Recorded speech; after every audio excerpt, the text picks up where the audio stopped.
Okay, so in this video, we'll talk about how to use the definite integral to calculate area. And as I'm doing this in this video, this will not be the first time that the words definite integral and area have appeared together in other videos as I've done other problems and as I've developed the concepts that we've been talking about recently. I have talked about measuring the area on a graph. And I've talked about definite integrals. And I've talked about the connection between them. All right, I'm just going to go a little bit further into it in this video. So yes, you can use the definite integral, which is this, to calculate the area under a curve. I'll tell you what the scenarios are in a minute. But once you get this set up to do whatever you want to do, you evaluate it in terms of the antiderivative. Okay, evaluating it this way is called the fundamental theorem of calculus. All right, so the big picture might be, so we'll have some problem and we'll set up a definite integral that's supposed to give us our answer. And then we'll work that integral by the antiderivative. All right, so that's the big picture, the summary, and so on. Now, before I show you that, I'll say this. Most of the time when people learn calculus, they learn what the definite integral is in the context of area, okay? The truth is, it's way more than that, all right? This thing right here, the definite integral, goes way beyond area calculations. So I'll show you something real quick. Let's see. So my grandfather, he was a mechanical engineer, and he gave me a lot of his old books. Here's a book on mechanical vibrations, which is something that mechanical engineers need to know a lot about, all right? So I can just flip through this book, and it's not hard for me to find a definite integral in it, all right? It's an important tool for engineers, physicists, other kind of scientists. It has many, many applications, far too many to learn about in Calculus 1, okay? But I just wanted to tell you that it's out there, all right? This topic is way bigger than it's going to seem when we're learning it right now, okay? But so that we don't get overwhelmed learning everything that there is to know about this, we'll start with area, all right? That will keep it fairly simple. We'll learn some other things later. We're not going to learn anything as complicated as what I just showed you, but we'll learn some applications of definite integrals that are not area, probably in the next video, okay? All right, so here's the scenarios. We can use the definite integral to calculate area like this. So say we have a curve and it's above the x-axis from point A to B. Then the definite integral gives you the area. You can calculate this and it measures that area for you, okay? All right, the other scenario. Suppose that the curve is below the x-axis from point A to point B. Sorry, that's A, that's B. So it's under the x-axis, the curve's negative. Then the area is the opposite, or -1 times the definite integral from A to B f of x dx. Those are your scenarios. Now I guess you could say, well, what if between A to B it crosses over and it's partly above and partly below? Well, that would just be a combination of these, all right? So I'll show you an example like that in a minute, but here are the scenarios that we need to worry about as far as it goes in calculating area. So we'll do some examples. All right, so here's the first one. It says calculate the area bounded by the graphs of the equations as follows. So think of the region that's bounded by these four graphs. All right, x is equal to 0. Well, first of all, what's that? That's the y-axis. Okay, x is equal to 0 is a vertical line, okay, through 0 on the x-axis. In other words, it's the y-axis. So there's that. I wrote the equation in red there. Y is equal to 0. That's the x-axis. Y is equal to 0 is a horizontal line through 0 on the y-axis. Okay? X is equal to 8. That's a vertical line through 8 on the x-axis. And y is equal to 8 plus x to the 1/3 power. That's a curve that happens to look like this. All right? Now, if you need to review plotting graphs and knowing what some basic graphs look like and so on, then that would be a topic for review, but let me say for this video, I'm just going to give the graphs the way they are. Okay. All right. So our task then is to calculate or measure the area that's in here. See, I shaded it. That's what we want. All right. Now that would squarely fit in this first scenario right here. It would be like this. I have a curve that's above the x-axis or positive on the interval from, what is it, 0 to 8. All right. That's the way that one was given to me. So I got it then. Right there, you see that space? This area is equal to the definite integral from 0 to 8. What's my function? 8 plus x to the 1/3 dx. Okay, and now that we've got that set up, that's my setup. That's what's going to give me my answer.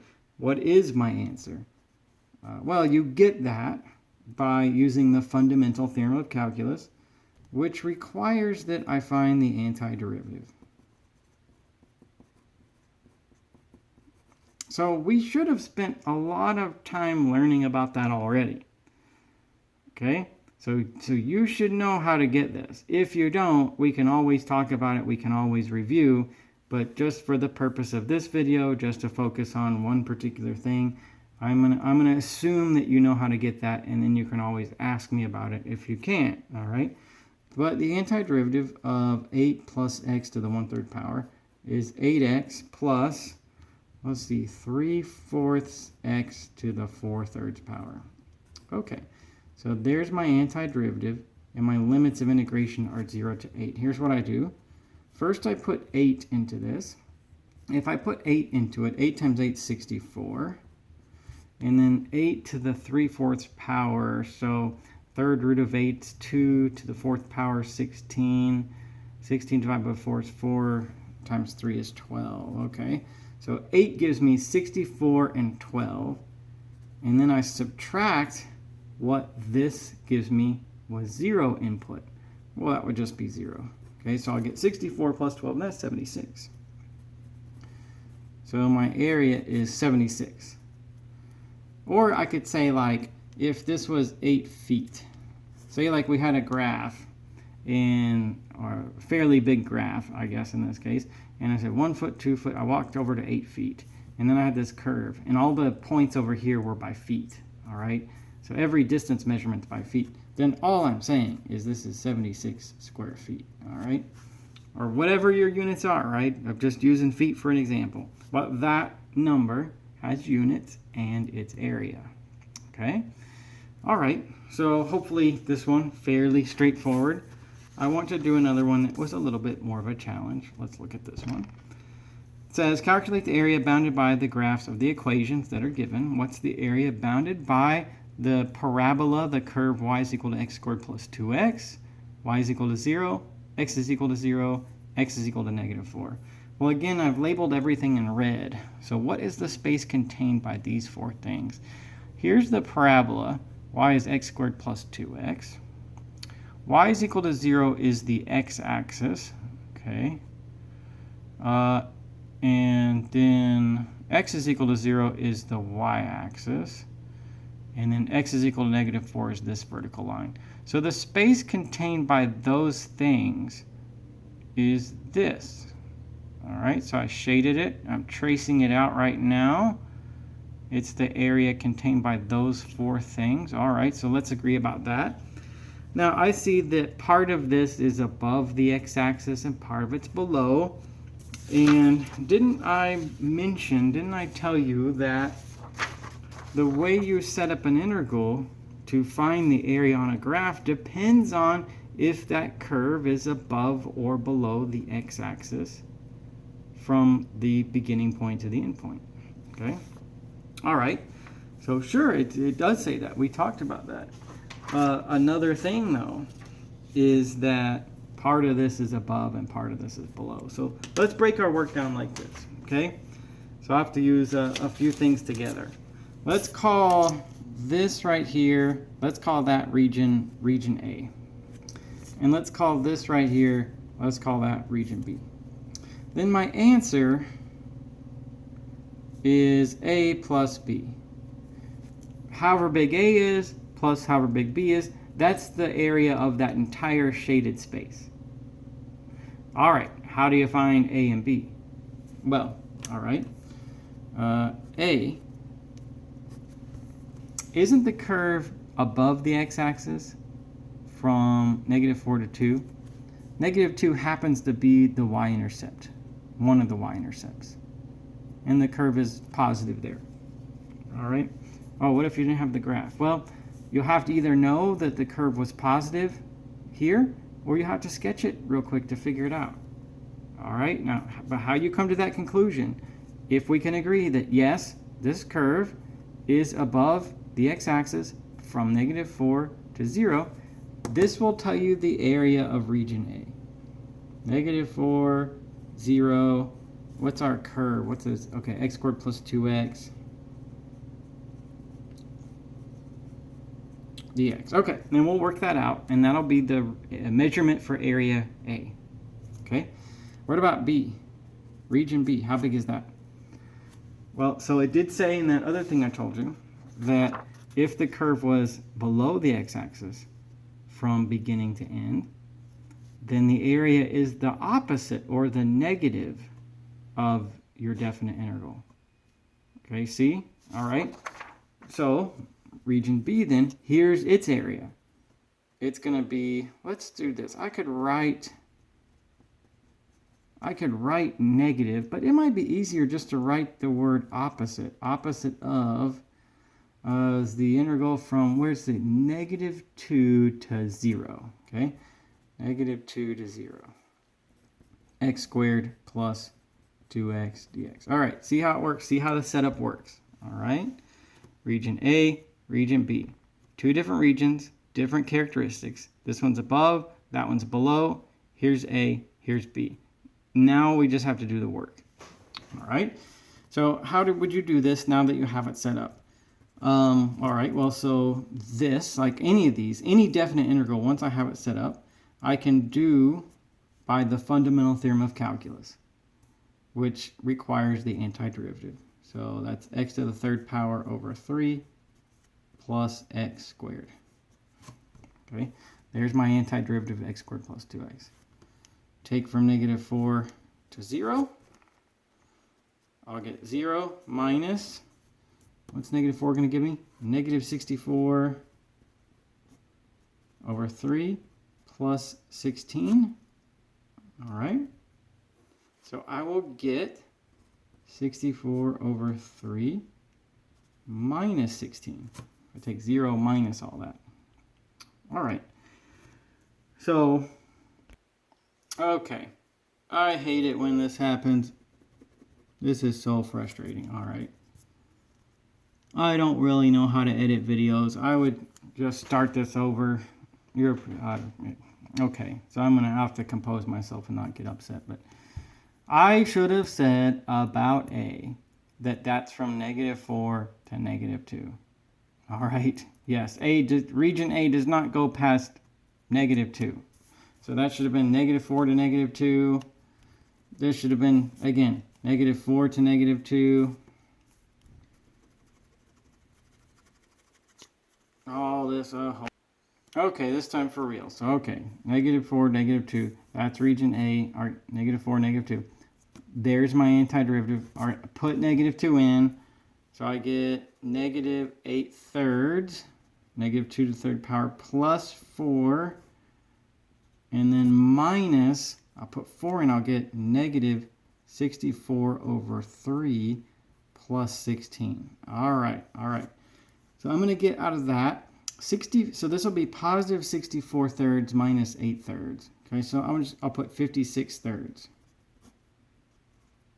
Okay, and then for the rest of it, this is going to be 4 minus 16. So that'll be -12. All right, so that all works out to be 56/3 minus 12. That's 56/3 minus 36/3. So that's going to be 20 over 3. Okay? All right, so for region A, that's 20 over 3. 20/3. All right, 20/3 square units. That's just how big A is. Now, region B, which is the rest of it, that'll be the opposite of whatever this is. Okay? So we'll just work this, and it will be a negative number, and we'll take the opposite of it. All right? Okay, so here goes. With this one, I can work it the same way. The limits of integration are going to be different, but the antiderivative is going to be the same. All right? So this will be x to the third power over 3 plus x squared. That's the antiderivative.